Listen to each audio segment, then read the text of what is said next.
మన పూర్ణిమలో కళ్యాణం కమనీయం సేల్స్ ప్రతి 15,000 రూపాయల కొనుగోలుపై కంచి కాటన్ శారీ ఉచితం.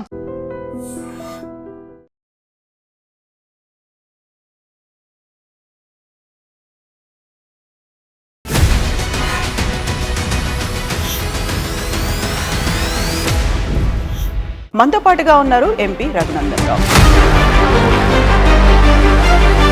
యూరియా కొరత అనేది ఒక 3 నెలల నుంచి విపరీతంగా ఉంది. యూరియాని ఎవరైతే తెస్తారో ఎవరైతే ఇస్తారో వాళ్ళకే మేము ఓటేస్తామంది బీఆర్ఎస్. సో తప్పు ఎవరిదంటారు అక్కడ? టెక్నికల్గా ఒక 1 వీక్ 10 డేస్ కొంత యూరియా డిలే ఉంటుంది, కానీ 100% రైతన్నలకి ఆగస్టు 1 వరకు ఎంత యూరియా కావాలో అంత యూరియాని అందించడం లోపల కేంద్ర ప్రభుత్వం 100% సఫలీకృతమైంది, చక్కగా పనిచేస్తుంది. దాన్ని డిస్ట్రిబ్యూషన్ చేయడం లోపల కాంగ్రెస్ పార్టీ వైఫల్యం అయితే ఇప్పించడంలో విఫలమయ్యారు. ఉన్నటువంటి 8+8 కలిపితే 0 అయింది తప్ప రాష్ట్రానికి ఒరిగింది ఏమీ లేదు అనేది ఒక వాదన. ఇప్పుడు వాళ్ళ బాపు ఉన్నప్పుడు యూరియా ఇచ్చింది ఎవరు? నేను తమాషా చేస్తారు. మీరుంటే చక్కగా ఉంటుంది, పక్కన ఉన్నాడు ఉంటే చేతనైతే లేదనే మాటలు ఏం మాట్లాడతారు మీరు? అప్పుడు యూరియా ఇచ్చింది నరేంద్ర మోడీ, ఇప్పుడు యూరియా ఇచ్చింది నరేంద్ర మోడీ. అన్ని రాష్ట్రాలకి ఎంత అవసరం ఉందని ఇండియన్ పెడితే అంత ఇచ్చింది మేమే. కాంగ్రెస్ తోటి ఈ దరిద్రం ఉంటే టీఆర్ఎస్ తోటి ఆ భావ దారిద్ర్యం ఉంది. ఇద్దరు కలిసి మమ్మల్ని బదనాం చేసేయాలనే కార్యక్రమం తప్పితే ఏముంది అందులో చెప్పండి. సార్ ఇప్పుడు బీఆర్ఎస్ బీజేపీకి బీటింగ్ కాదా? వాళ్ళు ముస్లిమ్స్కి రిజర్వేషన్స్ కావాలని కొట్లాడతారు కేసీఆర్ వాళ్ళు, కాంగ్రెస్ కొట్లాడుతుంది. కాంగ్రెస్ బీఆర్ఎస్ ఒకటవుతుందా, బీజేపీ బీఆర్ఎస్ ఒకటవుతుంది? సో ఇప్పుడు మీరు ఈ మాటలన్నింటిలోనూ ఓట్ చోరీతో పాటుగా అన్నది సిబిఐ, ఈడీలు, ఐటీ ఈ అన్నింటినీ త్రిశూల వ్యూహాన్ని అమలుపరుస్తున్నారని అదే రోజు కదా రేవంత్ రెడ్డి కూడా కాళేశ్వరం ప్రాజెక్ట్ మీద సిబిఐకి ఇస్తోంది అని. మీరు ఈ ప్రశ్న రాహుల్ గాంధీనో రేవంత్ రెడ్డినో అడగాలి. కాంగ్రెస్ చేసిన తప్పులకు వచ్చి బీజేపీ వాళ్ళని సమాధానం చెప్పమంటే మాకు ఏమవసరం ఉందని సమాధానం. ఇది ఈ సిబిఐని ఈడీని తీసుకొచ్చింది బీజేపీ పార్టీ నరేంద్ర మోడీ గారు కాదురా బాబు. మీ నాయనమ్మ మీ తాత ఉన్నప్పుడు తెచ్చిరు, వాళ్ళని అడుగురా పోయాని అడిగిరారా పోయా అని చెప్పాలి కదా. బయటకు వెళ్ళినటువంటి రాజా సింగ్ ఆయన ఎందుకు కిషన్ రెడ్డి గారికే సవాళ్ళు విసురుస్తున్నారు? ఇద్దరు ఉన్నారు కాబట్టి ఇద్దరిట్లో ఎవరు మాట్లాడినా కరెక్ట్. మొత్తం బీజేపీ ఐడియాలజీనే పుచ్చుకున్నారా? పుచ్చుకోకపోతే బీజేపీ కండవట్లేదు.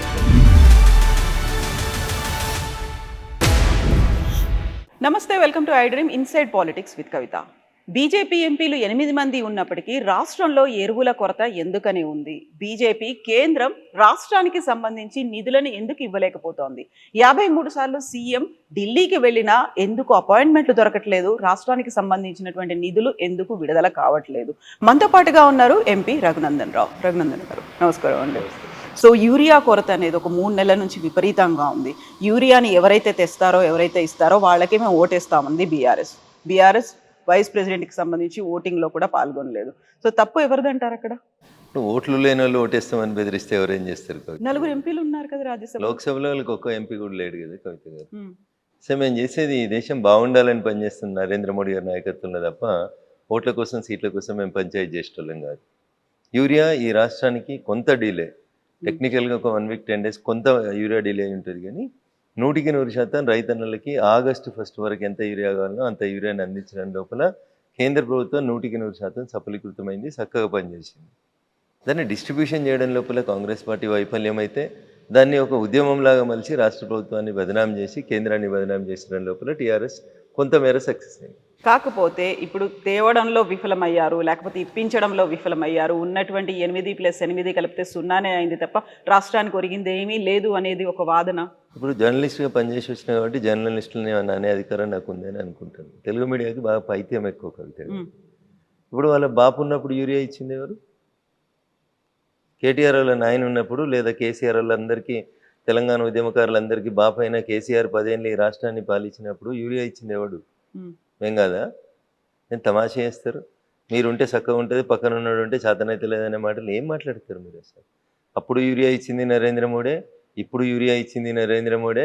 అన్ని రాష్ట్రాలకి ఎంత అవసరం ఉందని ఇండియన్ పెడితే అంత ఇచ్చింది మేమే. దానికి యూరియా ఇయ్యలేదు. దానికి కూడా ఆర్టిఫిషియల్గా వాళ్ళు ఒక ఉద్యమాన్ని ప్రారంభిస్తే రైతులు ప్యానిక్ గురై రోజు లైన్లో నిల్చొని ఇబ్బందులు ఎదుర్కొనేటువంటి పరిస్థితి వస్తుంది. ఇది వాళ్ళు కావాలని క్రియేట్ చేసినారు. కొంత రాష్ట్ర ప్రభుత్వం వైఫల్యం ఉంది, డిస్ట్రిబ్యూషన్ లోపల ప్రాపర్గా చేయకపోవడం. రైతులు పానిక్ కాకుండా ఎక్కడికక్కడ మంత్రులు పోయి సెంటర్లని సందర్శించి ప్రజలకి రైతులకి భరోసా ఇవ్వాల్సినటువంటి కాంగ్రెస్ మంత్రులు వైఫల్యం చెందిరు. వీళ్ళకి అడ్మినిస్ట్రేషన్ మీద పట్టు లేదు.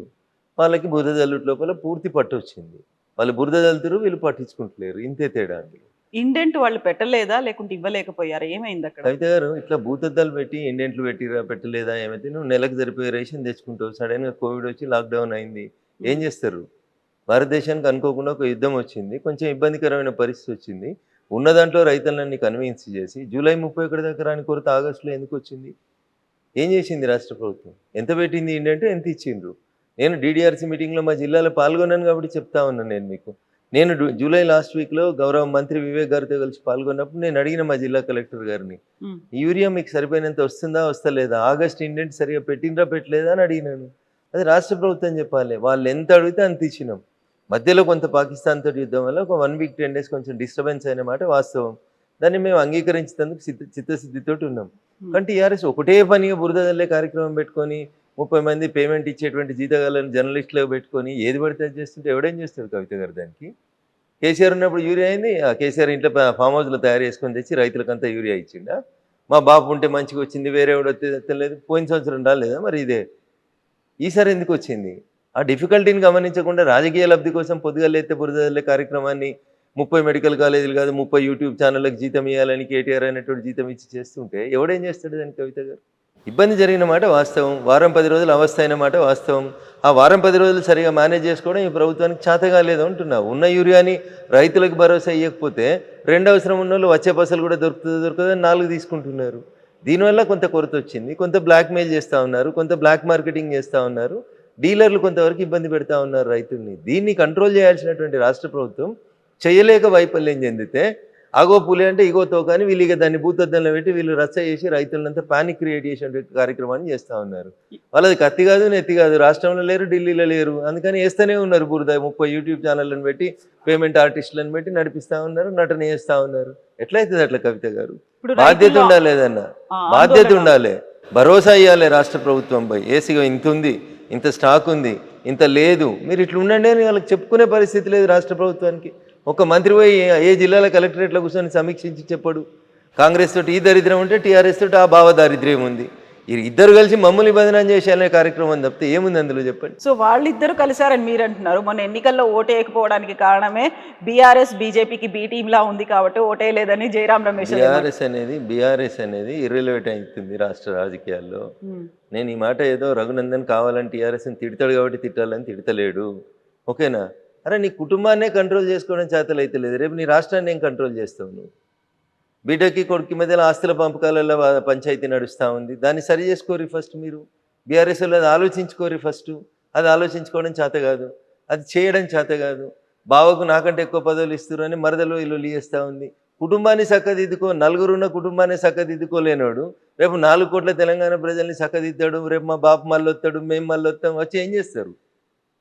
బిడ్డకే న్యాయం చేయలేవు, నువ్వు దేశంలో ఎవరికే న్యాయం చేస్తావు? తొలి తెలంగాణ క్యాబినెట్లో ఒక ఆడబిడ్డకు మంత్రి పదవి వేయకుండా అట్లా ఆడబిడ్డలకి అన్యాయం చేసినావు. ఆఖరికి రెండో దాంట్లో ఇప్పుడు నీ బిడ్డనే చెప్పి బయటకు వచ్చింది, మా నాయన మొత్తం సామాజిక తెలంగాణకు వ్యతిరేకం, మా నాయననే తప్పు చేసిండు అని చెప్తుంది. ఇంకేం ముఖం పెట్టుకుని వచ్చి ఓట్లు అడుగుతారు రేపు టీఆర్ఎస్ వాళ్ళు? దేనికోసం అడుగుతారు ఓట్లు? సంపాదించిన అక్రమాస్తుల్ని బిడ్డకి కొడుకు సరిగా వంచలేదని చెప్తాడా? లేకపోతే బిడ్డకి పదవి ఇవ్వక మా అల్లుడికి పదవి ఇచ్చినా అల్లుడు ఇంకోటి చేస్తున్నాడని చెప్పుకుంటాడా? ఏం చెప్తారు మీరు రేపు వచ్చి? ఏం టీఆర్ఎస్ ఏం బీఆర్ఎస్ ఏడున్నదని ఇర్రెలవెంట్ అయిన వాళ్ళ గురించి మీరేదో ముచ్చట పెడతారు మళ్ళీ నాతో వచ్చి. ఏమున్నది అందులో? ఏడున్నారు వాళ్ళు? ఏడున్నారు కవిత గారు? ఎందుకు లేరు మెదక్ పార్లమెంట్లో? ఏం చెప్తారు మీరు? ప్రజాస్వామ్యం కడతాం, ప్రజలు ఓట్లు వేస్తారు, మీకు ఓట్లు వేస్తే లేరు కదా, రేపు ఇంకా వేయరు మీకు. నిన్నమని ఒక జర్నలిస్ట్ కృష్ణ అనుకుంటా మిత్రుడు 10 ప్రశ్నలు సమాజం ముందు నుంచి సర్వే చేసిండు. ఏమొచ్చింది సర్వే రిపోర్టు? మాకేం కాలే, మంచిగా ఉన్నామని బింకనాలు పొంకనాలు కొట్టి పొద్దుగాల బావ ప్రెస్ పెడితే పొద్దుగుకి ట్వీట్ పెట్టుడు, గివే కదా అలా పంచాయతీ, బావబొమ్మరుదుల పంచాయతీలే కదా. అలా ఏం చేస్తున్నారండి వాళ్ళకి? మీరు చూడు, నిజంగా నేను చాలా స్పష్టంగా చెప్పదలుచుకున్నా మీకు. ఈ 18 నెలల్లో గత ఏడాది నుంచి హరీష్ రావు గారు ఒక జిల్లాకు వస్తే దానికి పోటీ కేటీఆర్ గారు ఇంకో జిల్లాకు పోవాలి. హరీష్ రావు గారు ప్రెస్ మీట్ పెడితే కేటీఆర్ గారు ట్వీట్ పెట్టాలి, హరీష్ ట్వీట్ పెడితే కేటీఆర్ గారు ప్రెస్ మీట్ పెట్టాలి, బావ సిరిసిల్లకు పోతే బామ్మది కరీంనగర్ పోవాలి. ఇది తప్ప వాళ్ళిద్దరి పోటీ పంచాయతీ తప్ప వాళ్ళు ప్రజలకు చేసింది ఏంది? ఏం చేసిర్రు? 10 ఏళ్ళలో మీరు చక్కదిద్దింది ఏందని? ఓ గ్రూప్ 1 పెడితే కోర్టుకు పోతుంది, గ్రూప్ 1 పోతుంది, గ్రూప్ 2 పోతుంది, గ్రూప్ 3 పోతుంది. అసలు ఎవరి కొంపల బంగారం వచ్చింది? మీ కొంపల తప్ప పక్కన కొంపల బంగారం రాలే. ఆఖరికి వచ్చిన ఆ బంగారాన్ని సరిగా వంచలేమనే కదా ఇలా బిడ్డి పంచాయతీ పెట్టిందంతా. దేని కొట్లాడుతున్నారు కవిత గారు వాళ్ళు? అన్నా చెల్లె దేని కొట్లాడుతున్నారు? బావమరదలు దేని కొట్లాడుతున్నారు? నేను మాట్లాడితే బీజేపీని నాకు ఏదో కేసీఆర్ మీద కోపం ఉంది, కేసీఆర్ కుటుంబం మీద కోపం ఉందని కింద మళ్ళీ పేమెంట్ బ్యాచ్లో 200లకు జీతం ఇచ్చి కామెంట్లు పెట్టిస్తుంటాడు కేటీఆర్ అనేటోడు. దుబాయ్లో సంస్థలు పెట్టుకొని సంపాదించుకున్న సొమ్ముతోటి. ఆడ కవిత అడిగిన దానికి సమాధానం చెప్పమను. మీ పతనం నాతోటే మొదలైంది, ఇంకా రేపు మొత్తం మిమ్మల్ని మొత్తం లేకుండా చేస్తాం. ఇట్లే చేస్తే మీరు ఈ పేమెంట్ బ్యాచ్లతోటి పైసలతోటి రాజకీయం చేయకూడదు దయచేసి. ప్రజలకు సేవ చేసి గెలువుండ్రి. నీ బిడ్డే నీ చెల్లె చెప్పింది కదా నాయనని మంచిగా చూసుకోమని, చూసుకో. పక్క రాష్ట్రం లేదో అయింది కదా జయలలిత గారికి, అట్లా కాకుండా చూసుకో, జాగ్రత్త పడు. రామన్న అని ప్రాధేయపడుతూ చెప్పింది కదా, పైసల పంచాయతీ కాదు, ముందు నాయనని కాపాడుకోరు. నీకు నాయనని కాపాడుకోవడం రాదు, చెల్లెని కాపాడుకోవడం రాదు, మచ్చి మా మీద ఇరుసుకపడ్డమనేది యూట్యూబ్ ఛానల్ పెట్టి పేమెంట్ బ్యాచ్లు పెడితే ఏమవుతుంది కవిత గారు? ఇప్పుడు బీఆర్ఎస్ పార్టీలోంచి అంటే అప్పుడు ఉన్నటువంటి టీఆర్ఎస్ పార్టీలోకి మీరు బయటికి రావడానికి కూడా ఒక కారణం అని చెప్పారు. అదే కారణంతోనే మీరు వచ్చిండ్రా? నేను ఏమంటున్నా, వాళ్ళ కుటుంబ పంచాయతీలో మమ్మల్ని ఎందుకు లాగుతారు? మీ పేరు చెప్పారు కదా అక్కడ. పోనీరు, చెప్పేటోళ్ళు చెప్పుకుంటేనే వాళ్ళకి ఎలా అవసరం వచ్చినప్పుడు ఇది చేసుకుంటారు. మనకెందుకు కవిత పంచాయతీ? వాళ్ళ సాగు వాళ్ళు చావనీరు. సో వచ్చినటువంటి రీజన్స్ అన్ని ఏంటనుకుంటున్నారు? ఇవన్నీ రీజన్స్ తోనే నేను నన్ను ఎందుకు బయటికి పంపిరేంది అనేది నేను బయటకు వచ్చినప్పుడు కుండ బద్దలు కొట్టినట్టు చెప్పిన. ఓకేనా? తిట్టేకాడికి తిట్టినా, శాపనార్థాలు పెట్టేకాడికి పెట్టినాం, చేసేకాడికి చేసినాం. ఇది కాదు కొట్లాడాలి వ్యతిరేకంగా నిలబడాలనుకున్నాం. ఏ నోరైతే కేసీఆర్ గొప్పోడు, తెలంగాణ గొప్పదని చెప్పిందో, తెలంగాణ తెచ్చుకుంటుంది ఆయన ఉపయోగపడతాడని చెప్పిండో అదే నోరు చెప్పింది. వచ్చిన తెలంగాణ నేను దోసుకొని పెడుతున్నాడు, మళ్ళీ ఎవరికి వస్తే వ్యతిరేకంగా కొట్లాడినేమో వాళ్ళకే ఇస్తున్నాడు అని మళ్ళీ కొట్లాడింది ఇదే రఘునందన్ రావు నోరు. మంచిని మంచి అన్నం, చెడు చెడు అంట. సార్ ఇప్పుడు బీఆర్ఎస్ బీజేపీకి బి టీం కాదా? ఈ ప్రశ్న అడిగేటువంటి రిపోర్టర్లకి మీ క్వాలిఫికేషన్ ఏందని అడగాల్సి వస్తుంది. ఒక రాజకీయ పార్టీ ఇంకొక రాజకీయ పార్టీకి బి టీం ఎందుకు అవుతుంది? ఎందుకు అవుతుంది అంటున్నా. కేసీఆర్ అనేటోడు ఇఫ్తార్ విందులు ఇస్తాడు, మేము ఇఫ్తార్ విందులలో పాల్గొంటామా?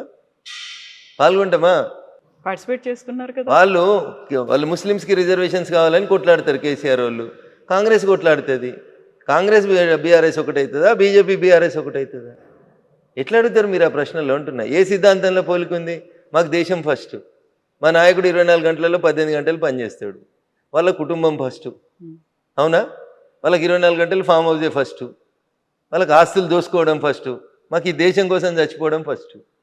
ఇక వాళ్ళకి మాకు బీఫ్ టీంలు ఎట్లయితే ఏం పొంతన ఉంటుంది? ఏం పోలికుందని అడుగుతారు. బీఆర్ఎస్కి ఏం సిద్ధాంతం ఉంది? బీఆర్ఎస్ తెలంగాణ తొలి ముఖ్యమంత్రి దళితుడే, చెప్పిన మాట మర్చిపోవాలి. తెలంగాణ ఫస్ట్ క్యాబినెట్లో మహిళలు ఉండరు, ఆకాశంలో సగం ఆడబిడ్డలు ఎట్లు ఇయ్యరో అంటాడు అవసరం వచ్చినప్పుడు. మళ్ళీ ఆయన ఇలా ఆడబిడ్డలు కనబడారు. రెండో క్యాబినెట్లో బీసీలు ఉంచారు. తెలంగాణ జనాభాలో 185% బీసీలు, ఎస్సీలు, ఎస్టీలు. ఇది జూన్ 2014లో కేసీఆర్ గారు నిండు శాసనసభలో చెప్పిన మాట. ఏడిచ్చిండు మంత్రి పదవులు. 3 బీసీలకి ఇస్తే ఒక బీసీని అర్ధరాత్రి తీసి పారేసిండు. అవునా? ఏమున్నది మరి వాళ్ళకి సామాజిక న్యాయం అంటే? ఏమేదో చెప్తుంది సామాజిక న్యాయం అని మా చెల్లె కవిత. పూలే బొమ్మ పెట్టాలి అసెంబ్లీలో. అరే మీ నాయన ముఖ్యమంత్రి ఉన్న 10 ఏళ్ళు ఏడున్నావు నువ్వు? అంటున్నా. అప్పుడు ఎందుకు పెట్టలే పూలే విగ్రహం? అప్పుడు ఎంపీ నువ్వు, ఎమ్మెల్సీ ఎందుకు పెట్టలే? నాయన నేను పూలే విగ్రహం పెడతాను ఎందుకు పెట్టలే అసెంబ్లీలో? ఇలా దానికి సంతకాల సేకరణ అని ఓ రోజు కోదండరామ్ గారింటికి, ఓ రోజు లేని గద్దర్ గారింటికి, ఓ రోజు ఇంకోళ్ళ ఇంటికో ఏదో సంతకాలు చేస్తుంది. ఈ మీద ఉద్ధరిస్తున్న సమాజాన్ని అని తిరుగుతుంది. ఏం ఉద్ధరిస్తుంది? నవ్వుతురు జనాలు. 10 ఏళ్ళు పెట్టడం శాతకాలగాని ఈమె ఇలా పూలే పేరు చెప్పుకొని తిరుగుతుంది. సామాజిక తెలంగాణ అంట. మీ నాయన చేసిందే నువ్వు చేస్తూ ఉన్నావు. ఎట్లా వస్తుంది మీతోటి సామాజిక తెలంగాణ? మాతోటి వస్తుంది కవిత గారు. మేము 170 మందికి ఇచ్చినాం కేంద్ర క్యాబినెట్ లోపల. వాళ్ళు ఇయ్యలే, టీఆర్ఎస్ వాళ్ళు ఇప్పుడున్న కాంగ్రెస్ వాళ్ళు ఇయ్యలే. మీరేమో టీఆర్ఎస్ మా బీ టీం అంటాడు, బీఆర్ఎస్ ఏమో కాంగ్రెస్ బీజేపీ ఒకటి అంటాడు. ఎందుకు ఒకటైతాం అంటున్నా? మాకు ఎవరితోటి ఏమవసరం ఉందని ఒకటైతాం? మాకు ఏమవసరం వాళ్ళతోటి? మా సిద్ధాంతానికి వాళ్ళ సిద్ధాంతానికి పొత్తు ఎక్కడుంది, పొంతన ఎక్కడుంది, సారూప్యత ఎక్కడుంది? 30 ఏళ్ళు దేశాలకి అధ్యక్షులుగా వాళ్ళే ఉంటారు. ఒక పార్టీ ఉంటే ఆ పార్టీకి మొత్తం వాళ్ళే, జీవితకాలం వాళ్ళే అధ్యక్షులు, జీవితకాలం వాళ్ళే ప్రైమ్ మినిస్టర్లు ఉండాలి, వాళ్ళ కుటుంబాలే ప్రైమ్ మినిస్టర్లు ఉండాలి. వాళ్ళతో మాకు పోలికి ఎక్కడిది? టీఆర్ఎస్ వాళ్ళు అంటారు కాంగ్రెస్ బీజేపీ ఒకటి అంటారు. ఎట్లా ఒకటి అవుతుంది? ప్రతి 3 ఏళ్ళకి ఎవరున్నా సరే మేము అధ్యక్షుడిని మార్చేస్తాం, ఎంత పెద్దోళ్ళని అయినా కానీ. మ్యాక్సిమం అంటే 2వ సారి అవకాశం ఇస్తుంది మా పార్టీ. ఎట్లయితుంది కవిత గారు? ఎట్లా బీటీం అవుతుంది బీఆర్ఎస్? ఏ లెక్కన బీటీం అవుతుంది చెప్పు? ఏ సిద్ధాంతం ప్రకారం బీటీం అవుతుంది? కాంగ్రెస్ వాళ్ళది నోరా మోరా వాళ్ళు ఆలోచించుకోవాలి. రాహుల్ గాంధీ అంటాడు ఓటు చోరీ అయింది అంటాడు, ఎంపీల ఓట్లు చోరీ అయినాయి అంట.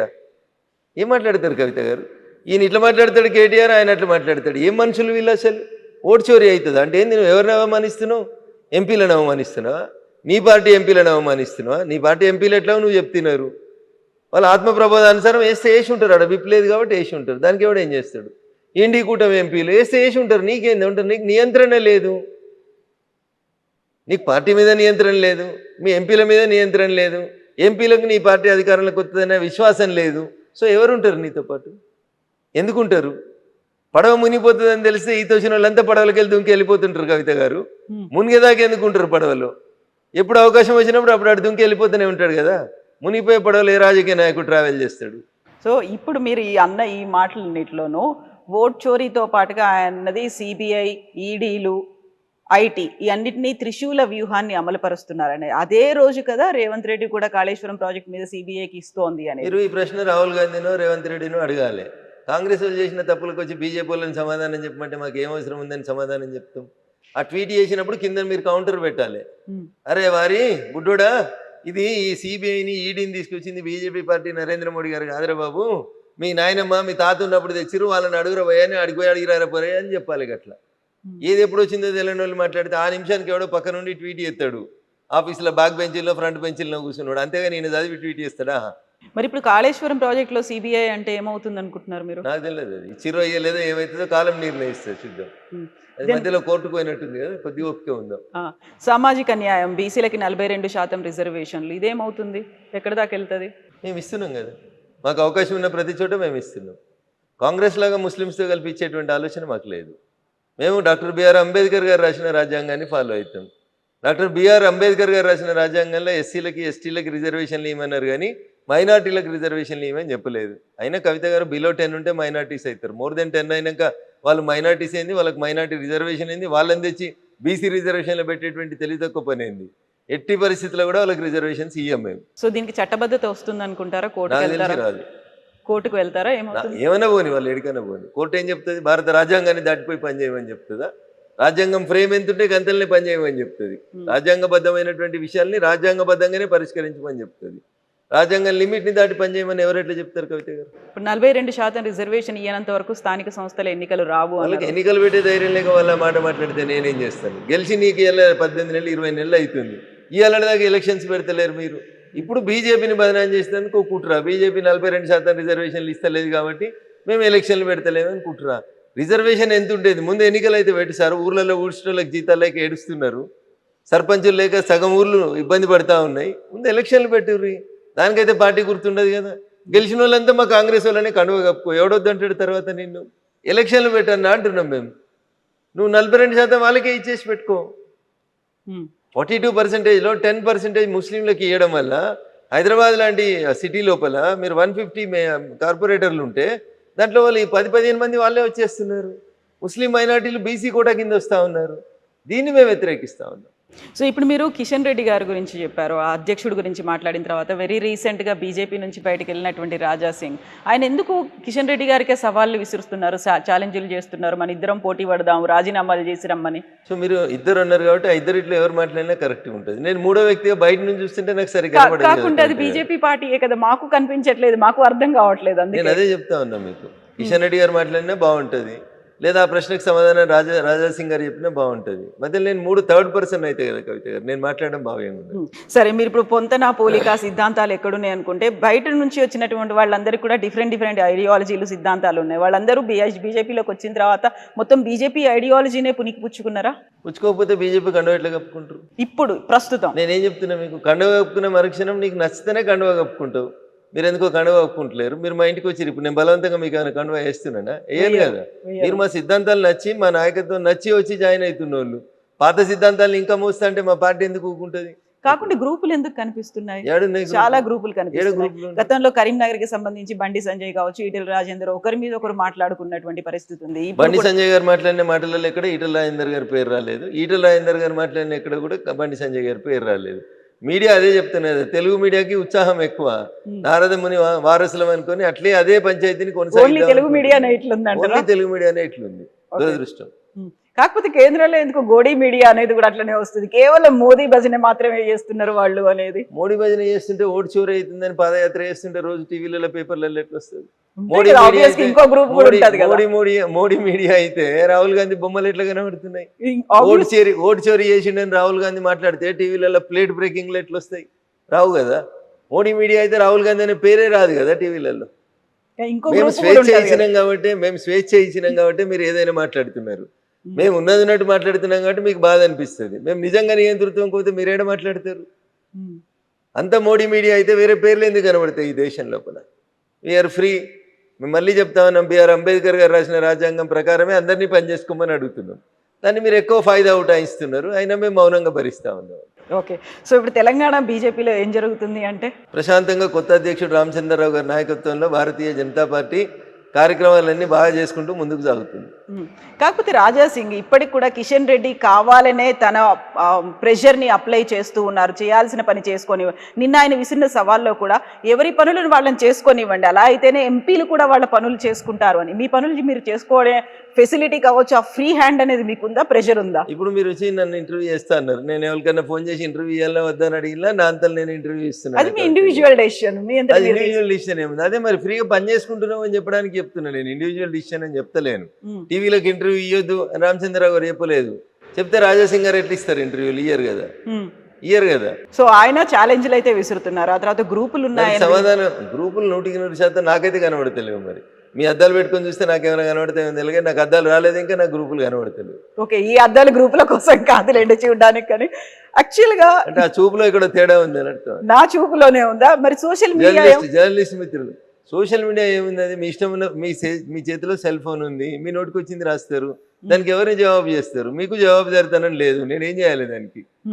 నా ఫోన్ నా ఇష్టం అంటారు మీరు, నేనేం చేస్తాను దానికి? అందుకనే కొత్త చట్టాలు వస్తాయి, వచ్చినాక చూద్దాం. ఎప్పుడు వస్తున్నాయి? ఏం చట్టాలు అవి? సమయం సందర్భాన్ని బట్టి తీసుకొస్తాం. సో నియంత్రించే చట్టాలా, గ్యాగ్ ఆర్డర్స్ లాంటివి వస్తున్నాయా? ఏం చెప్తా ఉన్నా నేను? చట్టాలు తీసుకొస్తామని చెప్పినాం, నియంత్రిస్తామని చెప్పలేదు. నేను ఏం చట్టాలు తెస్తారంటే, మీరు నా ఇంట పైసలు ఉన్నాయి, నేను 10 మందికి సరిపోయి భోజనం వండుతాను, ఒకళ్ళే తింటారు, 9 మంది భోజనం రోడ్డు మీద వారేస్తా అంటే ఏస్ అది ఆపాలి అని చెప్తాం. అది నియంత్రించే చట్టం అవుతుందా? నోరున్నది కదా, ఎవరిని పడితే వాళ్ళని రెగ్యులేషన్ అనేది అవుతుంది. రెగ్యులేషన్ తెస్తాం, ఫుడ్ రెగ్యులేటరీ యాక్ట్ తెస్తాం. మీరు హోటల్కి పోతారు, 10 మందికి సరిపోయి టిఫిన్ ఆర్డర్ ఇస్తారు, మీకు నచ్చినాయి 2 ఇడ్లీలు తిని మిగతా అంతా బయట వారే అంటే బయట ఫుడ్ లేకుండా చచ్చిపోతున్న జనం కోసం ఆలోచించమని మేము అంటాం. అది మీకు నియంత్రణలా కనబడుతుంది. నా డబ్బులు నా ఇష్టం అంటే ఎట్లా ఒప్పుకుంటారు? నీ డబ్బులు కాదు, ఈ దేశంలో నువ్వు పనిచేస్తే నీకు వచ్చిన వేతనం అది. ఈ దేశంలో మిగతా ఎట్లున్నారో కూడా చూడాల్సిన సామాజిక బాధ్యత ఉంటుంది మీ మీద. దాన్ని విస్మరించి నా ఇష్టం ఉన్నట్టు నేను ఉంటా అంటే ఉండనియేది. ఈ దేశంలో కొన్ని సంస్కృతులు, పద్ధతులు, సాంప్రదాయాలు, విలువలు, చట్టాలు, రాజ్యాంగం ఉంది. ఇది ఎటు పడితే అటు ఎవరు పడితే వాళ్ళు ఏది పడితే చేస్తామంటే నియంత్రించేందుకు బరాబరి చట్టాలు వస్తాయి.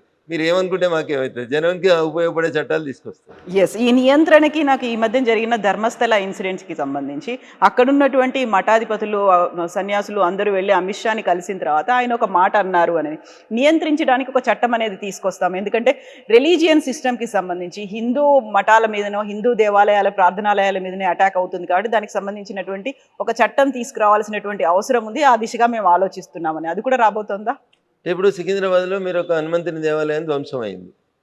ఏం చెప్పారు పోలీసు వాళ్ళు? ఓ మతిస్థిమితం లేని కర్ణాటకకు చెందిన వ్యక్తి చేసిండు అని చెప్పారు. తర్వాత నా పార్లమెంట్లో వచ్చి సదాశివపేటలో ఒక హనుమంతుని కూడా ధ్వంసం అయింది. అదేదో మతిస్థిమితం లేనోడు పోయి చేసిండ్రు అన్నారు. రీసెంట్గా ఒక 1 month బ్యాక్ నేషనల్ హైవే మీద రుద్రారం అనే విలేజ్లో హనుమంతుని విగ్రహం ధ్వంసం అయింది. వీళ్ళంతా పక్క రాష్ట్రాలకు వెళ్ళి వచ్చి మతిస్థిమితం లేని వాళ్ళు వచ్చి 100 kilometers ట్రావెల్ చేసి వస్తుంటే వాడికి మధ్యలో మసీదు కనబడతలేదా? రోడ్డు మీదనే ఉంటాయి కదా మసీదులు. వాడికి దారిలో ఎక్కడ చర్చి కనబడతలేదా? 200 kilometers ఒక హనుమంతుని కూడా కనబడుతుందా?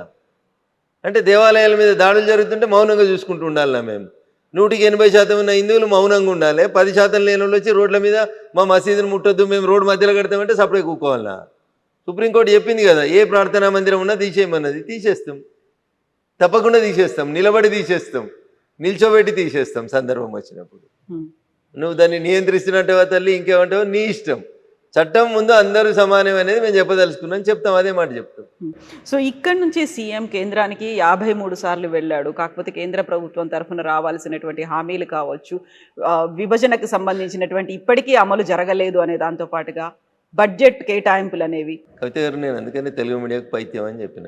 53 సార్లు పోయినప్పుడు ఎన్నిసార్లు మోడీ గారిని కలిసిరు, ఎన్నిసార్లు కేంద్ర మంత్రులను కలిసిరు? మీ దగ్గర లిస్ట్ ఉందా? లేదు. పేపర్ కటింగ్లు ఉన్నాయా? తీసుకురారు. ఒక 15 రోజుల తర్వాత మళ్ళీ కలుద్దాం కవిత గారు. నేను ఓపెన్గా ఛాలెంజ్ చేస్తున్నా. 53 సార్లు వచ్చిండు కదా ఆయన. కాంగ్రెస్ పార్టీ పెద్దలను కలవడానికి ఎన్నిసార్లు వచ్చిండు ఢిల్లీకి? భారతీయ జనతా పార్టీ నాయకత్వంలోని ఎన్డీఏ ప్రభుత్వ పెద్దలను కలవడానికి ఎన్నిసార్లు వచ్చిండు? కాంగ్రెస్ వాళ్ళు ఎన్నిసార్లు అపాయింట్మెంట్ ఇచ్చారు? ప్రభుత్వ పెద్దలు ఎన్నిసార్లు అపాయింట్మెంట్ ఇచ్చారు? తీరు మీ 53 అపాయింట్మెంట్లు డేట్లు దిగిరి. నేను ఇంట్లో లేను, ఇంట్లో ఉంటే నా దగ్గర ఫైల్ ఉంది, ఏ రోజు వచ్చిండు, ఏ రోజు ఎంతమందిని కలిసిండు అనేది నేను ఇస్తాను మీకు లిస్టు. వచ్చిన ప్రతిసారి మేము ఇచ్చినాం. ఆఖరికి నీకు రాహుల్ గాంధీ నీకు ఇవ్వలేదు టైం, మేము ఇచ్చినాం, మా ప్రధానమంత్రి గారు ఇచ్చిర్రు, ఈ దేశ ప్రధానమంత్రి గారు ఇచ్చిర్రు. ఎట్లా కవిత గారికి ఇట్లా అంటే బురద తల్లితే ఎట్లా? పైత్యమైన పదం ఎందుకు అంటే గిందుకనే 53 సార్లలో నువ్వు 10-15 సార్లు నీ పార్టీ పని కోసమే పోయినావు, దానికి కూడా కేంద్రానికి పోయినా అని చెప్తావు. ఫండ్స్ ఇచ్చే విధానం, అరే మీ యూపీఏ ప్రభుత్వం అధికారంలో ఉన్నప్పుడు రేవంత్ రెడ్డి గారు కాంగ్రెస్ పెద్దలారా యూపీఏ 1 యూపీఏ 2 హయాంలో మీరు 32% ఫండ్స్ని డివల్యూషన్ ఆఫ్ ఫండ్స్ అని ఒక చట్టం ఉంటుంది, దాని ప్రకారం డెవల్యూషన్ ఆఫ్ ఫండ్స్ ప్రకారం కేంద్రానికి ఎన్ని రావాలి, రాష్ట్రాలకు ఎన్ని రావాలని ఫండ్స్ పంచుతారు. 32% పంచేటోళ్ళు మీరు. ఆక్స్ఫర్డ్లో చదువుకొని ప్రపంచంలో గొప్ప ఆర్థికవేత్త అన్న మన్మోహన్ సింగ్ గారు ఈ దేశాన్ని పాలించిన 10 ఏళ్లలో కేంద్రం నుంచి రాష్ట్రాలకు వచ్చిన నిధులు 32% అయితే భారత ప్రభుత్వం నరేంద్ర మోడీ గారు ప్రధానమంత్రి అయిన మే 2014 నుంచి ఇప్పటిదాకా మేము ఇస్తున్న నిధులు ఎవరు అడగకముందు మేము పెంచింది 42% పెంచినాం. కవిత గారు మీకు ఎందుకు కనబడతలేవు? అందుకనే మళ్ళీసారి ఎల్వి ప్రసాద్ పోయి కళ్ళు మళ్ళీ మంచి చెక్ చేసుకోరని చెప్తున్నాం. మీరు 53 సార్లు వచ్చింది మా కోసం కాదు, డివల్యూషన్ ఆఫ్ ఫండ్స్ రాసింది మేం కాదు, భారత రాజ్యాంగంలో ఫండ్స్ పంపిణీ ఎట్లా జరగాలని చెప్తే గట్లే చేస్తూ ఉన్నాం. గతంలో ఉన్నటువంటి కాంగ్రెస్ ప్రభుత్వం వచ్చే కంటే ముందు, అంటే నరేంద్ర మోడీ గారు అధికారంలోకి వచ్చే కంటే ముందు 32% రాష్ట్రాలకు నిధులు ఇస్తే మేము అధికారంలోకి వచ్చినాక 42% నిధులు ఇస్తామని ఇస్తున్నాం. ఎందుకు? 10 ఏళ్ళు ముఖ్యమంత్రిగా చేసిరు కాబట్టి, మోడీ గారికి ముఖ్యమంత్రుల కష్టాలు తెలుసు కాబట్టి రాష్ట్రాలకు ఇచ్చే డబ్బుల్ని పెంచిండు కదా. మీరు ఏ ఊరికైనా పోయి ఈ రాష్ట్రం కాదు ఏ రాష్ట్రానికైనా పోయి చూడు, ఆ రాష్ట్రంలో రోడ్లు ఎవరైనా ఎత్తురు అంటే ఒక్కటే ఒక నేషనల్ హైవే డిపార్ట్మెంట్ వేస్తుంది, భారత ప్రభుత్వం వేస్తుంది. రైల్వే 4 లక్షల కోట్ల రూపాయలు ఖర్చు పెట్టి రైల్వేలు ఎక్స్పాన్షన్ అవుతున్నాయి, బ్రాడ్ గేజ్లు అవుతున్నాయి, ఆర్ఓబీలు ఆర్యూబీలు మీటర్ గేజ్లు బ్రాడ్ గేజ్లు అవుడు, వందే భారత్ ఎక్స్ప్రెస్లు.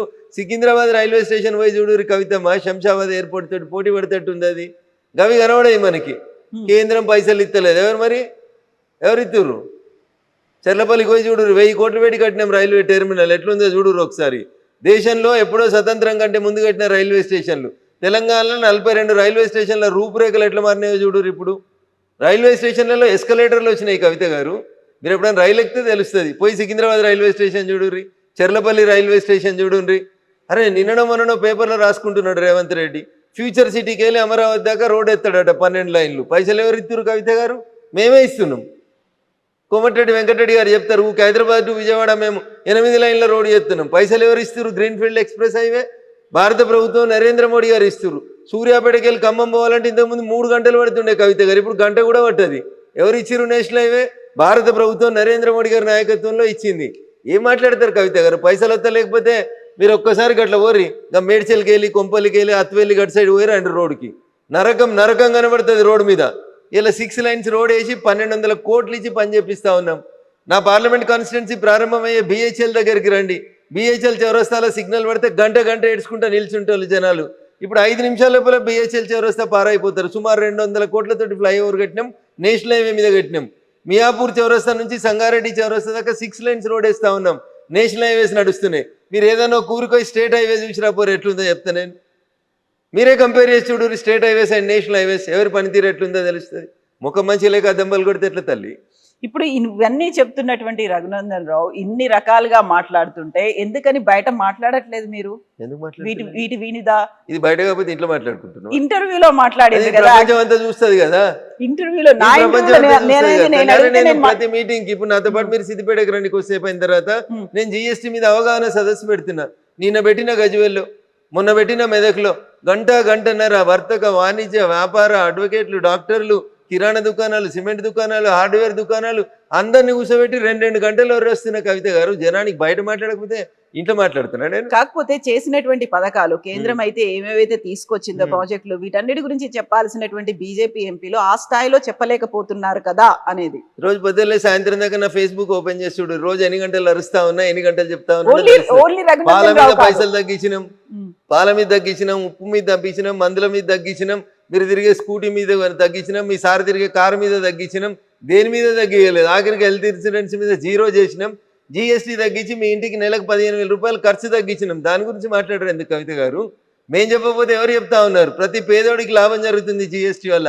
12 లక్షలు ట్యాక్స్ ఎగ్జంప్షన్ ఇచ్చినాం కదా మీకు. ఎవరు ఇచ్చిర్రు? నరేంద్ర మోడీ గారి నాయకత్వంలో నిర్మలా సీతారామన్ ఆర్థిక మంత్రి ఇచ్చిర్రు. మరి మీరు ప్రపంచం మెచ్చిన గొప్ప ఆర్థికవేత్త కదా, మీ హయాంలో ఇన్కమ్ ట్యాక్స్ ఎగ్జంప్షన్ ఎంత ఉండే? కాంగ్రెస్ హయాంలో 10 ఏళ్ళు మీరు కూడా పాలిచ్చిర్రు కదా. ఏమైంది? అయితే నేను అనేది కేవలం రఘునందన్ రావే ఎందుకు మాట్లాడుతున్నాడు, మిగిలిన ఎంపీలు కావచ్చు, ఎమ్మెల్యేలు కావచ్చు, ఇక్కడ ఉన్నటువంటి లీడర్లు ఇవన్నీ ఎందుకు మాట్లాడలేకపోతున్నారు, ఎందుకని చెప్పట్లేదు? ఎవరు చెప్తలేదు. ఎవరి నియోజకవర్గాల వాళ్ళ మేము తిరిగి చెప్పుకుంటున్నాం. ఎవరి పని వాళ్ళు చేస్తూనే ఉన్నారు. చేతుల పని చేతులు వేస్తాయి, కాళ్ళ పనులు కాళ్ళే చేస్తాయి. అందరూ మాట్లాడారు కవిత గారు. కొందరు మాట్లాడతారు, కొందరు పని చేస్తారు, కొందరు ఇంకొక పని చేస్తారు. దేవుడు ఎవరికి ఏది ఇస్తే ఆ శక్తి ప్రకారం పని చేసుకుంటూ పోతారు కదా కవిత గారు. ఎస్. సో అందరూ పని చేయలేరు, కొంతమంది మాట్లాడతారు, కొంతమంది పని చేస్తారు. వెరీ రీసెంట్గా బీజేపీకి సంబంధించి ఒక నిర్ణయం తీసుకుంటున్నట్టున్నారు. 10 ఏళ్ల నుంచి ఎవరైతే పదవుల్లో ఉన్నారో వాళ్ళకి పార్టీ వైపు, పార్టీలో బాగా పనిచేస్తున్న వాళ్ళని పదవుల వైపు అనేది. రఘునందన్ రావుకి కేంద్ర మంత్రి వస్తుందా? నేను పని చేస్తాను కదా ఎంపీ. అదే అంటున్నా, నేను పార్టీలో ఇక్కడ పని చేస్తున్నారు కాబట్టి కేంద్ర మంత్రిగా వస్తుందా? పార్టీగా పనిచేస్తాను, నేను ఎంపీగా పనిచేస్తా ఉన్నా. పార్టీ అవకాశం ఇచ్చింది, ఎంపీగా గెలిచిన. అరే 20 లక్షల మంది జనానికి పొద్దుగలైతే సావుకోసలు ఉన్నది వర్షాలతోటి. రోడ్డు తెగిపోతున్నాయి, మోరీలు తెగిపోతున్నాయి, జ్వరాలు వస్తున్నాయి, రకరకాలైనటువంటి సమస్యలు వస్తూ ఉన్నాయి. అన్ని సమస్యల్ని అడ్రస్ చేసేందుకు పని చేస్తూనే ఉన్నా కదా. 24/7 నేను కూడా చూడరు మీరు ఒకసారి. నేను అందుకనే చెప్పిన మీకు, నేను చెప్తే నాది నేను గొప్పగా కనబడుతుంది. నా ఫేస్బుక్ పేజ్ ఓపెన్ చేస్తే తెలుస్తుంది, నేను ఎన్ని గంటలు ఇంట్లో ఉన్నా, ఎన్ని గంటలు బయట ఉన్నా తెలుస్తుంది. నిన్న పొద్దుల జిన్నారంలో ఉన్నా, సంగారెడ్డి జిల్లాలో ఉన్నా. నిన్న సాయంత్రం వచ్చేసరికి నేను మళ్ళీ గజ్వేల్కి పోయినా, సిద్దిపేట జిల్లాకు పోయినా. ఎంతమందిని కలిసినా, ఎన్ని సంఘాలను కలిసినా, జిఎస్టీ గురించి ఎంత ఎక్స్ప్లెయిన్ చేస్తున్నాం. సేవా పక్వాడా నరేంద్ర మోడీ గారు 75వ జన్మదినాన్ని పురస్కరించుకొని ఏమేం చేయాలి, 17 సెప్టెంబర్ నుంచి అక్టోబర్ 2 దాకా కంఠశోష పెట్టుకొని చెప్తా ఉన్నారు మా ఎంపీలు. కాలుకు బల్పం కట్టకుండా తిరుగుతున్నారు మా ఎమ్మెల్యేలు అంతా కాన్స్టిట్యున్సీలలో. అందుకే అంటున్నా నేను, మంత్రి పదవి వస్తుందా అని అడుగుతున్నాను. ఏం మంత్రి పదవి? నాకు మంత్రి పదవి ఈడేందుకు వస్తుంది? కేంద్రంలో అని అడుగుతున్నాను. కేంద్రంలో ఇప్పుడు ఏం ఎక్స్పాన్షన్ లేదు కదా తల్లి. తొందరలో మొన్న తీసుకున్నటువంటి ఒక నిర్ణయం ఇంటర్నల్ గా నేను మొదటిసారి గెలిచినటువంటి ఎంపీని కవిత గారు. నాకంటే చాలా మంది సీనియర్లు ఉన్నారు, 3 సార్లు గెలిచిన వాళ్ళు, 4 సార్లు గెలిచిన. ఎఫిషియన్సీ ఎవరి దగ్గర అవుతుందో, ఎవరైతే క్రమశిక్షణ కలిగినటువంటి కార్యకర్తగా పార్టీ ఏం పని చేయమంటే ఆ పని చేస్తాను. పార్టీ పిలిచి అది ఏం చేయమంటుందో ఆ పనికి నేను కట్టుబడి ఉంటాను. రేపు పిలిచి మంత్రి పదవి ఇస్తే ఇంకా వేగంగా పనిచేస్తాం, ఇంకో పదవి ఇస్తే ఇంకా పని చేస్తాం. లేదు ఇప్పుడు ఉన్నదానికి న్యాయం చేయమంటే చేస్తాం, న్యాయమే చేస్తాం. సో డిమాండ్లు ఏమి ఉండవా రఘునందన్ రావు? ఏమీ ఉండవు, సైలెంట్ గా వర్క్ చేసుకుంటూ పని చేసుకుంటూ పోతుంటే వద్దంటే వస్తాయి కవిత గారు. పని చేయని వాళ్ళకి రావు ఏం కానీ. నేను పని నమ్ముకున్నాని పని చేసుకుంటూ పోతూ ఉంటాను. శివుడు ఆజ్ఞ లేకపోతే చీమ గారు అది నన్ను వస్తున్న దేవుడు ఏదో రాసి పంపించి ఉంటాడు, దాని ప్రకారం నడుస్తూనే ఉంటుంది journey. Neither you can change my life or I can change your life. Exactly. So ఇప్పుడు జిహెచ్ఎంసీ ఎలక్షన్స్ కి సంబంధించి అవుతాయి అంటారా? ఎప్పుడుండే ఛాన్సెస్ ఉంటాయి? జూబ్లీ హిల్సే కాలేదు, జిహెచ్ఎంసీ దాకా ఎందుకు పోతారు కవిత గారు? పొద్దుగా లేచి ఛాయ్ తాగురు, అప్పుడే బిర్యానీ ఎట్లా తింటారు? బిర్యానీ సాయంత్రం దాకా ఎప్పుడైనా తినవచ్చు, ముందు ఛాయ్ తాగురు. జూబ్లీ హిల్స్ కానీ జూబ్లీ హిల్స్ అయినాక జిహెచ్ఎంసీ పెట్టాలన్నా వద్దా? ఇప్పుడు సర్పంచ్ పెట్టిండు కదా, ఎంపీటీసీ పెట్టిండు కదా, మున్సిపాలిటీ పెట్టిండు కదా, అట్లా జిహెచ్ఎంసీ పెడతాడా చూద్దాం. జూబ్లీ హిల్స్ ది ఎట్లా ఉండబోతుంది ఏమనుకుంటున్నారు మీరు? 100% భారతీయ జనతా పార్టీ అభ్యర్థి గెలుస్తాడు. ఎవరుంటారు? పార్టీ ఎవరిని నిర్ణయిస్తే వాళ్ళు ఉంటారు. ఓకే, దెన్ వాట్ అబౌట్ ఆ 10 గారు కూడా దరఖాస్తు చేసుకోవచ్చు. ఇంకా జాయిన్ అవ్వలేదు, అవ్వకుండా జాయిన్ పెట్టుకోవచ్చు దరఖాస్తు. ఓకే, జిఎస్టీ మీద అంత గొప్పగా మాకు సాయం చేసింది కాబట్టి నేను ఒక పేదింటి ఆడబిడ్డను నేను పోటీ చేస్తాను, మీరు వచ్చి కూడా పెట్టుకుంటే పరిశీలిస్తాం, అట్లా ఎవరైనా రావచ్చు. ఓకే, సో ఇప్పుడు 10 మంది ఫిరాయింపు ఎమ్మెల్యేలకు సంబంధించి ఏమవుతుందని అనుకుంటున్నారు వాళ్ళు? ఇంకా బీఆర్ ఏం కాదు, ఏం జరగదా? అది ఏమైతుంది తల్లి? సుప్రీంకోర్టు చెప్పింది స్పీకర్ని నిర్ణయం తీసుకోమన్నది. 3 నెలల్లో నిర్ణయం తీసుకోండి, చర్యలు తీసుకోండి అంది. 3 నెలల్లో తీసుకోండి అని చెప్పలేదు, తీసుకుంటారని ఆశిస్తున్నాం అన్నది. చేస్తావా చేస్తావా అనలేదు సుప్రీంకోర్టు, చేస్తారని ఆశిస్తున్నా అన్నది. ఆశించడాన్ని ఇప్పుడు వాళ్ళు ఒక ఆదేశం ఇచ్చిర్రు, ఈయన పాటిస్తాడు, 3 నెలల్లో వింటాడు. ఒక్క ఎమ్మెల్యే కూడా పార్టీ మారలేదనే రాసిచ్చిర్రు, దాని మీద నిర్ణయం ఇస్తాడు, అయిపోయి అంతే. వాళ్ళు ఆదేశించారు, ఈయన చించుతాడు, అంతే. ఏముంటుంది తల్లి అందులో? ఇంకంతకు మించి ఏం జరగదు. నాకున్న పరిజ్ఞానం మేరకు అంతకంటే ఎక్కువ ఏమవుతుంది కవిత? సరే, ఇప్పుడు మనం ధర్మస్థల ఇప్పుడు వాళ్ళు ఇష్యూస్ చెప్పినారు కదా, ఎమ్మెల్యేస్ అంతా రాసిన రాతపూర్వకమైన సమాధానంలో మేము పార్టీ మారలేదు, మేము ముఖ్యమంత్రి గారిని పనుల కోసం అని పోయి కలిస్తే ఆయన జాతీయ జెండా ఉన్నటువంటి 3 రంగులు కప్పిండు, అది కాంగ్రెస్ కండువ కాదు, అలా చేయి గుర్తు లేదు అన్నాడు, అయిపోయాయి. దే రెండుసా పంచాయతీ, ఇంకేం పడైంది? సో ఆన్సర్ బానే ఉందా? సఫిషియంట్ గానే ఉంది అంటే తెలుగు కల వకీళ్ళు రాసిచ్చారు దానికి సమాధానం. గట్లా ఉండాలి కదా తెలుగు కల వకీళ్ళు కూడా. అంటేనే తెలుగు కలవాడు కదా, క్లయింట్ కాపాడుకునేటోడు వకీలు కదా. కలిసి వచ్చేట్టుగా ఉన్నది వాళ్ళకి. అంటే అడ్వాంటేజ్ ఏంటంటే అక్కడ పార్టీ కండువా, జాతీయ జెండా ఉన్న కండువా రెండు దాదాపు ఒకే రకంగా ఉంటాయి కాబట్టి అది వాళ్ళు డిఫెన్స్ తీసుకోవడానికి కలిసి వచ్చినట్టు కనబడ్డది. ఇప్పుడు అలా బండ్ల కృష్ణమోహన్ రెడ్డి గారు అని ఒక ఎమ్మెల్యే ఉన్నారు, గద్వాల ఎమ్మెల్యే గారు, మీకు గుర్తుండాలి. ఆయన ఒకసారి ఒక పోలీస్ స్టేషన్లో పోయి కంప్లైంట్ పెట్టిండు, గుర్తుందా కవిత గారు? ఏమని పెట్టిండు? కాంగ్రెస్ వాళ్ళు వాళ్ళ ఫ్లెక్సీలో నా బొమ్మ పెడుతుర్రని ఆయన ఎఫ్ఐఆర్ చేయించిండు. అంటే దాని అర్థమైంది కవిత గారు? ఏం చెప్పు నాకు తెలియక అడుగుతున్నా. కాంగ్రెస్ వాళ్ళ ఫ్లెక్సీల్లో ఈయన ఉన్నాడు అంటే కాంగ్రెస్ కాంగ్రెస్ పార్టీ వాళ్ళు వాళ్ళ ఫ్లెక్సీలలో నా బొమ్మ పెట్టుకున్నారు, తప్పుగా నా బొమ్మను పెట్టి ప్రచారం చేస్తున్నారని ఎమ్మెల్యే పోయి పోలీస్ స్టేషన్లో కంప్లైంట్ రిజిస్టర్ చేయించి వచ్చిండు. ఆయన కాంగ్రెస్లో ఉంటే కేసు ఎందుకు రిజిస్టర్ చేపిస్తాడు? సో అంటే ఆయన బీఆర్ఎస్ అని మీరు అంటున్నారు. నేను అంటలేను తల్లి, ఆయన చెప్పింది చెప్తా ఉన్నాను. నాకేం అవసరం, నేను ఆయన వకీల్ కాదు, నాకు సంబంధం లేదు. సో ఇప్పుడు మనం ధర్మస్థల గురించి మాట్లాడుకుంటే ధర్మస్థలలో ఏం జరిగిందని అనుకుంటున్నారు? ఎందుకని అంత మాస్ బరియల్ అనే దేశవ్యాప్తంగా ఒక నెగటివ్ ప్రోపగండా అయింది? మన పక్కన ఉన్నటువంటి పొరుగు దేశాలను మీరు గమనిస్తూ ఉన్నారు. లెఫ్ట్ వింగ్కి సంబంధించినటువంటి మేధావులన్నీ కలిసి దేశాలను అస్థిరం చేసి చిన్న భిన్నం చేసి పార్లమెంట్లను తగలబెట్టించి ప్రైమ్ మినిస్టర్లు ఇళ్ళని తగలబెట్టించి అంత నానా న్యూసెన్స్ ఎవరు చేస్తూ ఉన్నారంటే ఈ విచ్చలవిడితనానికి అలవాటు పడ్డటువంటి లెఫ్ట్ వింగ్కి అనుబంధంగా పనిచేసేటువంటి వ్యక్తులు, ద సోకాల్డ్ మేధావులు. ఎవడో పైసలు ఇస్తే వీడు ఆ మేత తిని ఏమంటారు ఆవు గడ్డి తిని పెండబెట్టినట్టు చేసేటువంటి మూర్ఖులు వీళ్ళంతా. ఆ దేశంలో ఉండి ఆ దేశాన్ని పతనాలు కోరుకుంటున్నారు. శ్రీలంకలో 3 ఏళ్ల కింద అదే అవుతుంది, 2 ఏళ్ల కింద బంగ్లాదేశ్లో అవుతుంది, 4 రోజుల కింద పక్క నుండి ఇంకో దేశంలో జరుగుతుంది. ఎందుకు జరుగుతున్నాయి ఇవన్నీ? ఎందుకు జరుగుతున్నాయి? ఎవరి వల్ల జరుగుతున్నాయి?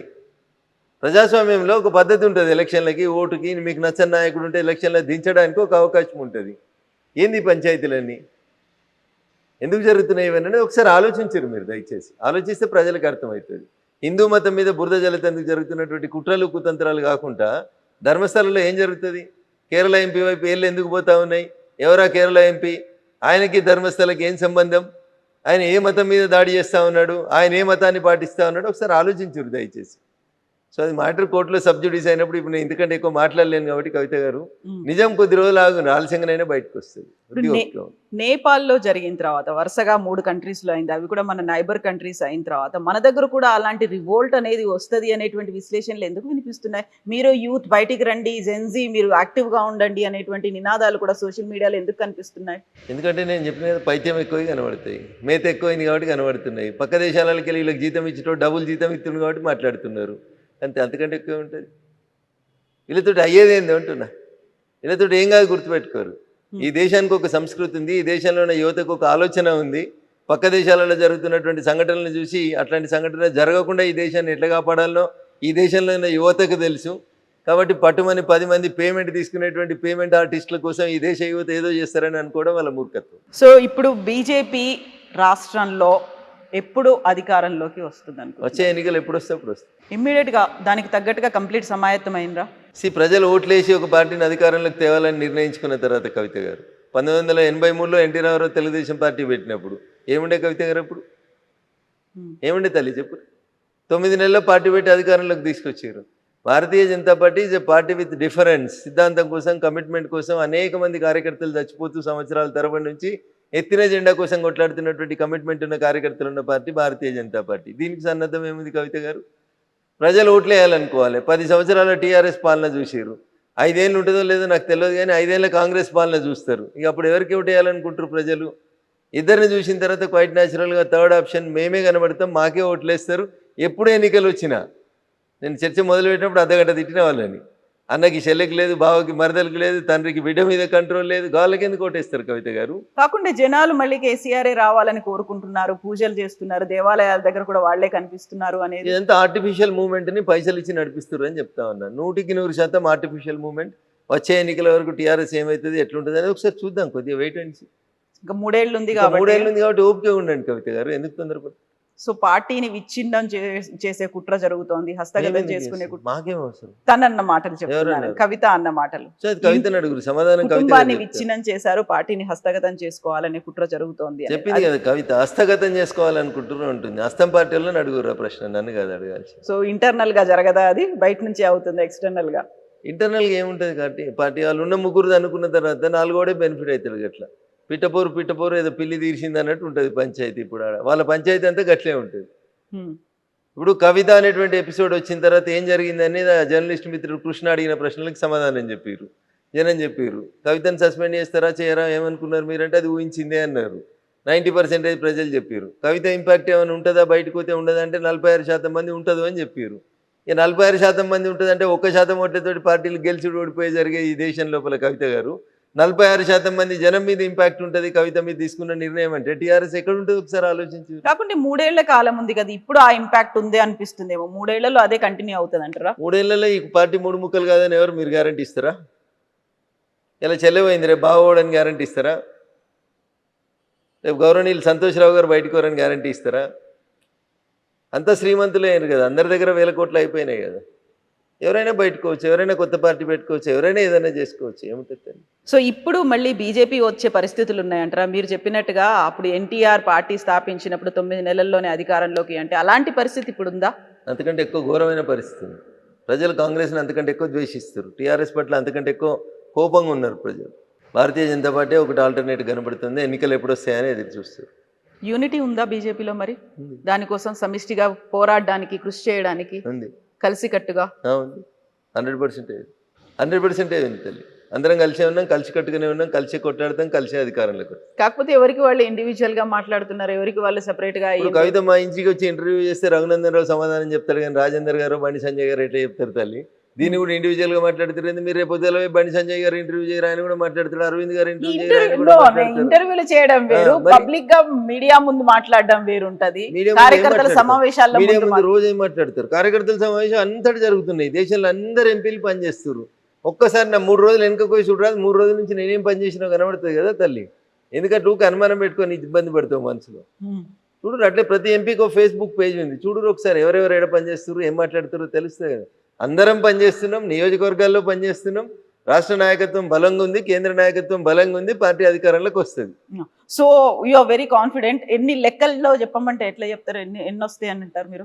అధికారంలో రావడానికి ఎన్ని సీట్లు కావాలో అన్ని వస్తాయి. చాలా మ్యాజిక్ ఫిగర్ క్రాస్ అయితే సరిపోతుంది అంటారా? సరిపోదు. ఇప్పుడు కాంగ్రెస్కి ఎన్ని వచ్చినాయి? 63 వచ్చినట్టున్నాయి కదా, సరిపోతలేవా? అంతే మరి, అంతేనా? అంటే 63 కాదు, రేపు 119 ఉంటాయా, 153 అవుతాయా, 175 అవుతాయా?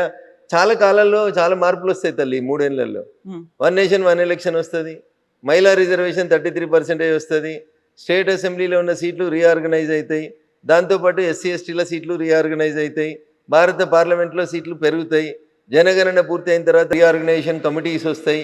ఇన్ని పెట్టుకొని రేపు ఏమవుతుందో తెలియనప్పుడు 3 ఏళ్ల తర్వాత ఏమవుతుందో ఇప్పుడు ఎట్లా ఉంచుతాం కవిత గారు?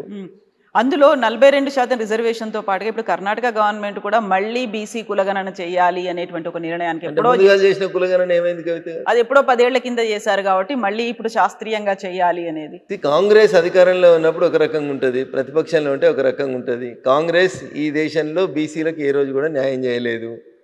ఈ దేశానికి స్వతంత్రం వచ్చిన 75 ఏళ్ల తర్వాత నిన్న ప్రమాణ స్వీకారం చేసినటువంటి గౌరవనీయులు రాధాకృష్ణన్ గారు భారతదేశానికి మొట్టమొదటి ఓబీసీ ఉపరాష్ట్రపతి. అంటే మీరు అర్థం చేసుకోరు కాంగ్రెస్ సంస్కారం ఏందో. 55 ఏళ్ళు ఈ దేశాన్ని పాలించి ఒక ఉపరాష్ట్రపతిని, ఒక ఓబీసీ క్యాండిడేట్ని చేయలేనటువంటి పార్టీ కాంగ్రెస్ పార్టీ. వాళ్ళు 42% రిజర్వేషన్ ఏడిస్తారు కవిత గారు. వాళ్ళ గురించి ఏదో బాగా పట్టుకొని తనలాడుతూ ఉన్నారు మీరు. మీ క్యాండిడేట్ దిక్కులేడు.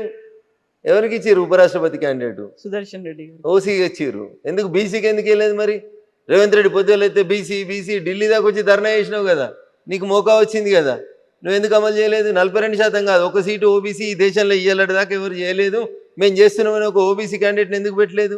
పోనీ మీ హైకమాండ్ పెట్టలేదు, మరి మేము ఒక ఓబీసీ క్యాండిడేట్ని పెట్టినాం. కొంతమంది బీసీ ఎంపీలు మాకు ఓటేసారు, మీకెందుకు కడుపు నొత్తుంది? ఓటు చోరీ ఏంది? ఓటు చోరీ ఏంది కవిత గారు? దానికి విప్ ఉండదు, ఉపరాష్ట్రపతి ఎన్నికకు విప్ ఉండదు. విప్ లేనప్పుడు ఏం పోయినా తనకి ఇష్టం ఉన్నట్టు ఓటేసుకుంటాడు. నువ్వు క్రాస్ ఓటింగ్ అయింది అనేది, దాంట్లో క్రాస్ అయింది, ఓటింగ్ అయింది, నాకు అర్థం కాదు. మీరు ఎంపీ కవిత గారు, మీరు ప్రజల చేత ఎన్నుకోబడినటువంటి గౌరవ ప్రజాప్రతినిధి. మీరు ఎవరు కోటేయాలో ఇంకొకరు చెప్తారా? ఇంకొందరు దారుణంగా సిగ్గు లేకుండా మాట్లాడుతారు, 20 కోట్లకు ఎంపీలు పోయినరని, అమ్ముడు పోయి ఓటేసిరని. కొంచెం అన్నం తిన్నట్టు మాట్లాడి నేర్చుకోవాలి వాళ్ళు. ఎంపీలు 20 కోట్లు తీసుకొని ఓటేసిరా? ఇంత సంస్కారహీనంగా మాట్లాడతారా? నీ పార్టీ బీఫామ్ మీద గెలిచిన నువ్వు కంట్రోల్ చేసుకోవడం చేతగాక, నీ దగ్గర పనిచేసే నీ ఎంప్లాయీని నువ్వు కంట్రోల్ చేసుకోలేక మమ్మల్ని అంటే ఎట్లా కవిత గారు? మీ ఐడ్రీమ్లో పనిచేసేవాడు పక్క ఛానల్లోనికి మీ సమాచారం ఇస్తుంటే అది మీ చేతగానితనం అవుతుంది, కానీ మాది ఎట్లయితుంది? అది ఎట్లయితే చెప్పుర్రి. So true. సో ఇప్పుడు సుదర్శన్ రెడ్డి గారి గురించి అమిత్ షా చేసినటువంటి ఆ వ్యాఖ్యలు మీరు విన్న తర్వాత ఏమనిపించింది? సో మాట్లాడినంటే ఉన్నట్టు మాట్లాడతాడు కదా, అబద్ధం ఎందుకుంటుంది? 10 ఏళ్ల తర్వాత ఎందుకు ఇప్పుడు ఎందుకు మాట్లాడినరు? నువ్వు స్క్రీన్ మీదకి వచ్చినావు కాబట్టి మాట్లాడుతున్నావు, ఇవాళ నువ్వు రాజకీయాలకు వస్తున్నావు కాబట్టి మాట్లాడుతున్నాం. రాజకీయాలకు రాకపోతే నీ గురించి ఎందుకు మాట్లాడతాం? మాకు ఏమవసరం? రిటైర్డ్ అయిన ఒక జడ్జి గురించి మాట్లాడాల్సిన అవసరం భారత హోంమంత్రికి ఏముంటుంది? నువ్వు రాజకీయాలకు వస్తున్నావు కాబట్టి ఇక వచ్చిన క్యాండిడేట్ పలానాడు అని చెప్తున్నాం. తప్పేముంది? నువ్వు బయటికి రాని సేపు మేము మాట్లాడినావా మీ గురించి? కాకపోతే ఆపరేషన్ కగార్ మేము స్టార్ట్ చేస్తున్నప్పుడైనా అప్పుడైనా మాట్లాడాల్సి ఉండే, అప్పుడు కూడా మాట్లాడకుండా మేము ఎప్పుడు మాట్లాడాలో నిర్ణయించేందుకు మీరెవరు కవిత గారు? మేము ప్రజల చేత ఎన్నుకోబడినటువంటి ప్రభుత్వం మాది. ఏది ఎప్పుడు మాట్లాడాలో ఈ దేశ హోంమంత్రికి ప్రధానమంత్రికి మీడియా డిక్టేట్ చేస్తుందా? ఇంత అన్యాయం ఉంటుందా? మీడియా డిక్టేట్ చేయడం కాదు, కాకపోతే ఆపరేషన్ మాట్లాడితే మంచోళ్ళం మీరు. నేను అలా ఆపరేషన్ కగార్ మేము స్టార్ట్ చేసాము మార్చి ఆపరేషన్ కగార్ మార్చి 2026 వరకు ఈ దేశంలో నక్సలైట్లు ఏరేసేందుకు మొదలుపెట్టిన ఆపరేషన్. అవును, దాంట్లో ఎల్లయ్య పేరు మల్లయ్య పేరు ఎందుకు మాట్లాడాలి? మీ పేరు తీసి మిమ్మల్ని ఎందుకు ఇచ్చేయాలి? మేము ఏం అవసరం మాకు? రిటైర్డ్ అయ్యారు, అయిపోయింది మీ కార్యక్రమం అయిపోయింది. ఇక మీ గురించి ఎందుకు మాట్లాడాలి? మీరు మళ్ళీ కొత్త బట్టలు వేసుకొని వచ్చారు కాబట్టి మీ గురించి మాట్లాడాల్సి వస్తుంది. సందర్భం లేకుండా మాట్లాడితే జనం ఏమంటారు? సమయం సందర్భం ఉన్నప్పుడు మాట్లాడాలి, సందర్భం లేనప్పుడు ఇంట్లో పడుకొని గురించి మాట్లాడడం ఎందుకు మాట్లాడతారు? అది సంస్కారం కాదు అది. సో మళ్ళీ దాన్ని రివోక్ చేయడం రివైవ్ చేయడం అట్లాంటిది ఏదైనా ఆ ఇచ్చిన తీర్పునో అవసరం లేదు. ఇప్పుడు ఇంకా 10 సంవత్సరాల తర్వాత ఏం చేయాలో ప్రభుత్వం ఒక నిర్ణయం తీసుకుంది, చేసుకుంటూ పోతా ఉంది. ఇంకా దాన్ని చేసేది ఏముంటుంది ఇంకా? So operation Kagar will continue, అట్లాగనే అవుతుంది. డౌట్ ఎందుకు దాంట్లో? ఈ దేశ హోంమంత్రి ఒకసారి ఒక మాట చెప్తే బరాబర్ జరిగి తీరుతుంది. సో మేము రఘునందన్ రావు గారిని నెక్స్ట్ ఎట్లా చూడొచ్చు? ఇట్లా చూస్తారు. కాలు కొంచెం గుడుతున్నావు, అప్పుడు కొంచెం మంచిగా నడుస్తాం అంతే. యాక్టివ్ అవుతారు, ఇంకా మోర్ యాక్టివ్. ఆపరేషన్ చేయించుకొని కొంచెం ఇబ్బందిలో ఉన్నాను కాబట్టి కొంచెం గుడుతూ మెల్లగా నడుస్తా ఉన్నాను. అప్పటికి ఇంకా బాగా యాక్టివ్ కనబడతాను. సో మెదక్ నుంచేనా అప్పుడు కూడా? అరే తల్లి 3 సంవత్సరాలు ఉంది అంటున్నా. చాలా కాలం ఉంది. రేపు లేడీస్ కి వచ్చింది అనుకో తల్లి, రఘునందన్ రావు పోటీ చేస్తా అంటే టికెట్ ఇస్తుందా పార్టీ? ఇవ్వరు. కాన్స్టిట్యున్సీస్ రీఆర్గనైజ్ చేసి రేపు అది ఎస్సీలకు ఎస్టీలకు రిజర్వ్ అయింది అనుకోరి, నాకు పోటీ చేసే అవకాశం ఉంటుందా? అందుకని తొందరపడకూరి, వెయిట్, సమయం వచ్చేదాకా వెయిట్ చేయండి. ఇప్పుడు కులగణన భారత ప్రభుత్వం స్టార్ట్ చేసింది, జనగణన కూడా స్టార్ట్ చేసింది, కులగణన స్టార్ట్ చేసింది. ఇవన్నీ అయిపోయినాక 2017లో రీఆర్గనైజేషన్ కమిటీ వస్తుంది.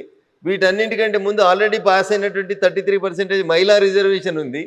ఇవన్నీ చేయాలా వద్దా కవిత గారు? చేస్తున్నప్పుడు ఏ సీట్ ఎటు పోతుంది, ఏ సీట్ ఏ రిజర్వేషన్లకు వస్తుంది తెలియకుండా ఎందుకు తొందరపడు? నేను అనేది అది అంతే. అంతేగాని మిమ్మల్ని ఏదో డిస్కరేజ్ చేయాలనో ఇంకోటి చేయాలనో. నేనేం డిస్కరేజ్ అవ్వట్లేదు, కాకపోతే you are very confident. And మన దగ్గర తెలంగాణలో కూడా రాబోతుంది. 100% మాదే అధికారం. అండ్ 4th టైం కూడా మోదీ వస్తారా? మళ్ళీ 100% వస్తారు. మోదీయే ఉంటారా? ఉంటారు. అప్పుడు కూడా ప్రజలు కోరుకున్న తర్వాత ఆయన ఉండకపోతే మీరు ఉంటారా? నేను ఉంటున్నా. ప్రజలు ఆయన్ని కోరుకుంటున్నప్పుడు ఆయనే ఉంటాడు ఈ దేశ ప్రధానిగా. సో 4th టైం కూడా అక్కడ ఎన్డీఏ వస్తుంది, బీజేపీ వస్తుంది, ఎన్డీఏ కూడా వస్తుంది. In fact it is an NDA only, ఎన్డీఏనే వస్తుంది. ఎస్ అండి, thank you so much Raghunandan garu. Thank you.